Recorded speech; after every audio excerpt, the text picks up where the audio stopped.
Mentari pagi menyapa desa, angin pesisir segar terasa, tanah kering penuh cerita. Mau kemana? Ini habis ke rumah temen. Kamu udah dapat BLT belum? Yang lain sudah banyak yang dapat. Kamu udah dapat belum?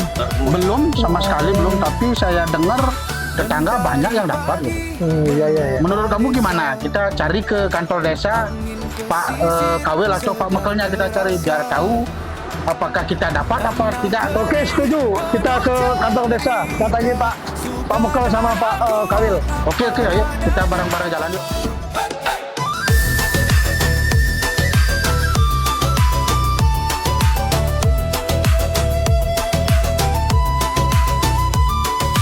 Mentari pagi menyapa desa, angin pesisir.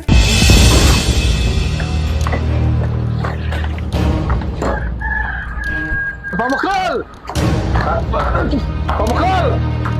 Pak Mekel! Pak Mekel di mana nih Pak Mekel? Saya mau cari Pak Mekel. Ada Pak Mekel apa enggak ini? Ya. Om Swastiastu Bapak, ada yang bisa kami bantu? Saya mau cari Pak Mekel. Sabar dulu Pak ya, sabar. Mungkin bisa dijelaskan Bapak, keperluan Bapak apa? Kenapa saya nggak dapat BLT, sedangkan teman-teman saya banyak yang dapat? Tenang dulu Pak ya, tenang dulu Pak ya, sabar. Nanti kami sampaikan apa keluh kesah Bapak. Nanti saya akan mengajak Bapak berdua ke ruangan Bapak Perbekel. Nanti Bapak Perbekelnya yang akan menjelaskan ya Pak ya. Tunggu di sini dulu ya Pak ya.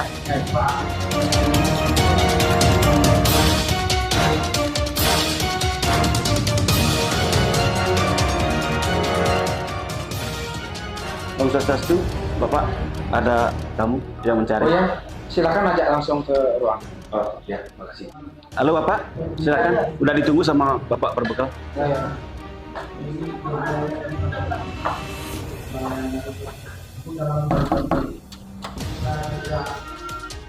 Ini Bapak, silakan.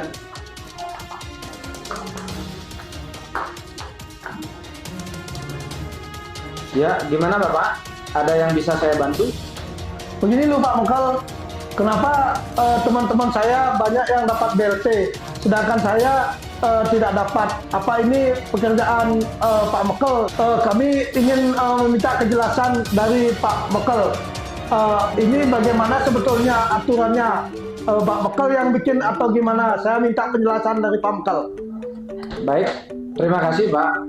Ini merupakan pertanyaan yang bagus ya. Ya, kebetulan dalam hal ini Bapak kan menanyakan BLTS-nya. Ya, kebetulan BLTS-nya itu ada banyak regulasi. Nah, perlu dimengerti Pak, perlu dipahami untuk BLTS-nya ini kami tidak mempunyai kewenangan untuk menentukan bisa dan tidaknya, dapat dan tidaknya. Nah, itu kebetulan datanya turun dari pusat. Kewenangan kami di pemerintah desa hanya mengusulkan data ke Kementerian Sosial sesuai dengan data real di lapangan. Nanti Kementerian Sosial lah yang memverifikasi dan memvalidasi data tersebut. Itu pun nama-nama jumlah penerima BLT DD akan ditentukan melalui musyawarah desa. Nah, untuk lebih jelasnya mungkin bisa disampaikan oleh Bapak Sekdes. Pak Kawil, tolong panggilkan Pak Sekdes ya. Ya. Satu.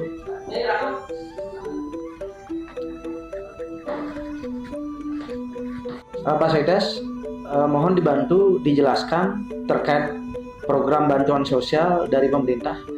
Ya, Pak Mekel, Bapak-Bapak, saya silahkan sedikit terkait dengan bansos. Bansos itu dari pemerintah ada beberapa jenis. Yang pertama itu PKH, program keluarga harapan, ada BPNT, bantuan pangan non tunai, ada namanya BLTS, bantuan langsung tunai sementara, dan BLT DDS. Untuk PKH, BPNT dan BLT DDS itu kewenangan pusat untuk menentukan siapa yang berhak mendapatkan. Adapun syarat untuk mendapatkan ketiga bansos tersebut adalah yang pertama terdaftar di DTKS atau yang sekarang disebut dengan DTSEN. Selain itu, penerima manfaat ini harus masuk desil 1 sampai dengan desil 5. Adapun kriteria yang lain adalah penerima tersebut memang dalam masuk kategori miskin dan tidak termasuk ke dalam atau ikut dalam judi online. Hal itu yang bisa menyebabkan bantuan bisa terputus ataupun bapak-bapak tidak mendapatkan bantuan. Dan selanjutnya itu yang terakhir adalah BLT DDS, yaitu bantuan langsung tunai dari dana desa, di mana BLT ini memang ditentukan dari desa, yang mana proses pendataannya cukup lumayan panjang. Itu pertama dari tim relawan desa yang mensampling data-data warga yang belum pernah mendapatkan atau tersentuh jejaring sosial dari pemerintah. Selanjutnya dicek dalam DTSEN apakah nama-nama tersebut masuk desil 1 atau desil 5. Kalau di luar desil 1 sampai desil 5, otomatis itu tidak bisa atau tidak berhak mendapatkan BLTDS. Yang selanjutnya dicek apakah bapak-bapak atau nama-nama yang dicantumkan itu masuk ke judi online atau tidak. Atau dicek apakah pernah mencari kredit usaha rakyat atau KUR di BRI ataupun bank lain. Kenapa mengakses KUR ini kami tidak bisa berikan untuk penerima BLT? Karena syarat untuk mencairkan kredit usaha rakyat adalah izin usaha yang dikeluarkan oleh pusat melalui aplikasi OSS. Dengan adanya surat atau izin usaha ini, itu menyatakan bahwa bapak-bapak ini sudah memiliki usaha dan memiliki penghasilan yang cukup setiap bulannya, sehingga bapak-bapak atau nama-nama yang tercantum di sana tidak lagi masuk ke dalam kemiskinan ekstrim. Mungkin itu sedikit penjelasan Pak terkait dengan bansos dari pemerintah, baik itu dari pusat maupun yang kami kelola di desa. Mungkin bisa dimengerti atau yang ada masih yang perlu dipertanyakan. Oh iya. Ya sudah Pak. Intinya begini Pak ya, dalam penentuan penerimaan atau bantuan sosial PKH, BPNT dan BLTS itu semua kewenangan dari pemerintah pusat. Dalam hal ini adalah Kementerian Sosial. Tugas kami di desa hanya sebatas penginputan data di aplikasi DTSEN, dan penentuan desil itu ada di BPS, Badan Pusat Statistik, bekerja sama dengan Kementerian Sosial. Kalau bantuan sosial BLT DDS itu memang kewenangan kami yang menentukan sesuai dengan kriteria yang sudah diberikan dari Kementerian Desa dan Kementerian Keuangan.